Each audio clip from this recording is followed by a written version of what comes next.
In the darkness of an Egyptian prison, a young man sat forgotten, betrayed by his brothers, falsely accused, abandoned by those he helped.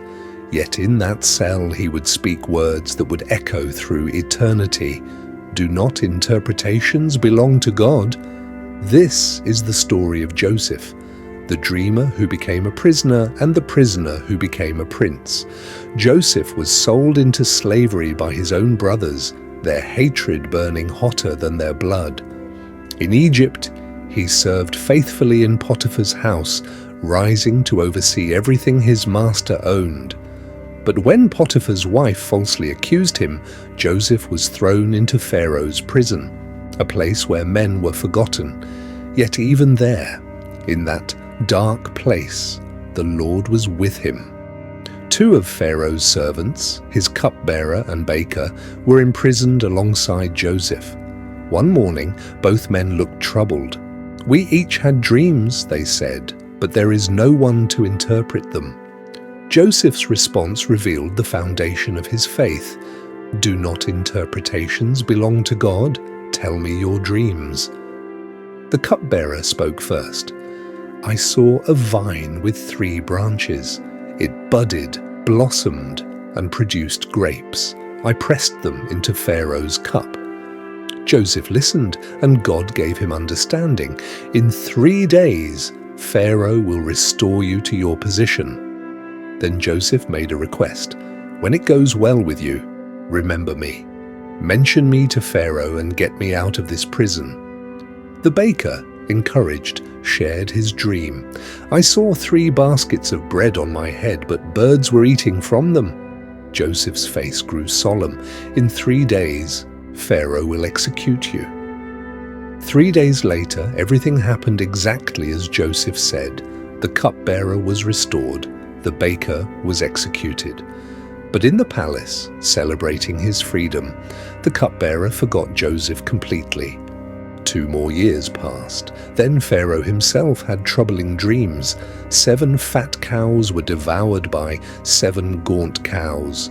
7 healthy grain stalks were consumed by 7 thin ones. Egypt's wisest men stood silent. No one could interpret the dreams. Finally, the cupbearer remembered. There was a Hebrew in prison who interpreted our dreams, and everything happened just as he said.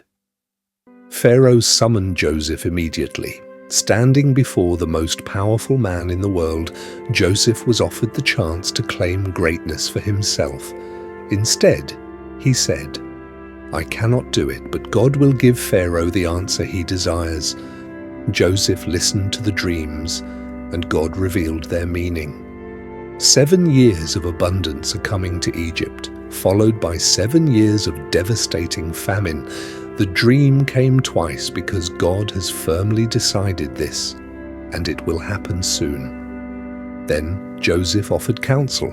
"Appoint someone wise to gather grain during the abundant years and store it for the famine ahead." Pharaoh looked at Joseph and asked his court, "Can we find anyone like this man, one in whom is the Spirit of God?" Then he turned to Joseph. "Since God has made all this known to you, there is no one so wise as you. You shall be in charge of my palace and all Egypt. Only I on my throne will be greater than you." In one moment, Joseph went from prisoner to prince. He was 30 years old. 13 years had passed since his brothers sold him. 13 years of slavery, false accusation, and imprisonment. 13 years of faithfulness in the dark. But God had seen, God had been preparing. And in his perfect timing, God elevated the faithful servant. Everything happened exactly as Joseph said. 7 years of abundance came, and Joseph stored grain like sand of the sea. Then 7 years of famine came, devastating every nation.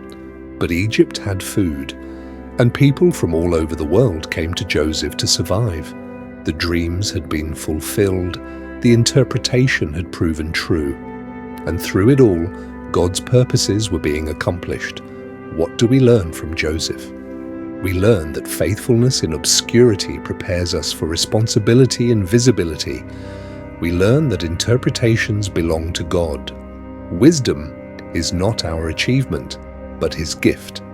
We learn that God's timing is not our timing, but it is always perfect. We learn that when everyone else forgets, God remembers.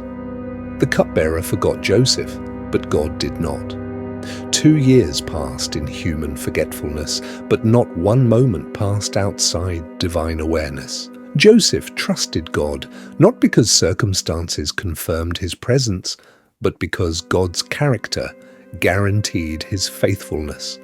The dreamer in chains became the savior of nations, not through his own strength, but through unwavering faith in the God who gives dreams, interprets mysteries, and fulfills His promises in His perfect time. May we, like Joseph, remain faithful in seasons of waiting.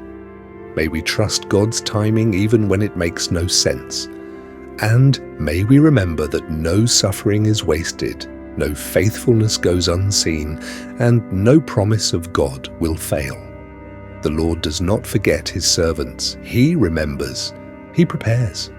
And in the fullness of time, He elevates the faithful to fulfill the destiny for which they were always designed. This is the testimony of Joseph. This is the faithfulness of God.